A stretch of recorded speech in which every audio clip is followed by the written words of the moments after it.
харилцаа хүний амьдралын хамгийн эдрэг зүйлсэн нэг. Тэгээ харилцаан дээр хагарал, үл ойлголцол үүснэ гэдэг бол жам ёсны зүйл. Бүхий л харилцаанд энэ байна. Энэ нь цаад зорилго нь эвлэрэл, жинхэнэ амар амгалан байдал, инх тунх байдлыг харилцаанд бий болгож сурах тэр чадвартай холбоотой. Тэгэхээр зарим харилцаан дээр үнэхээр энэ миний одоо хичээл зүтгэл зориулалтад нийцэх тийм харилцаа мөн үү? Эсвэл би зүгээр ингэж ирч хүчээ зорьсуулж яхаар зарим харилцаан дээр зүгтэж болно шүү дээ. Сонголт танд байгаа мөн үү? За заавал нэг харилцаан дээр зууралдаад байх албагүй. Заримдаа бид нэр харилцаанд хитэх шаргалж халаараа төгс төгөлдөр хүнийг ирэлхийлэх гэдэг.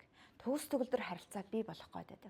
Тэгээ баа зэргийн үйл ойлголцол үүсгэтэл зогтмаар санагддаг, тэнцмээр санагддаг, байж чаддаг, нөгөө сайх юм нурлаа гэд сэтгэлээр ундаг. Харилцааны бага зэргийн үйл ойлголцлыг дэсэж, дэвчиж, давж гарч чадна, ойлголцож чадна гэдэг бол та үнэхээр том хүн болж байгаа. Зүрх сэтгэлийн хувьд төлөвшөж байгаагийн нэг илрэл. Учир нь гүн гүнзгий харилцаан дээр л гүн гүнзгий маш гоё нандин зүйлс бий болж байдаг.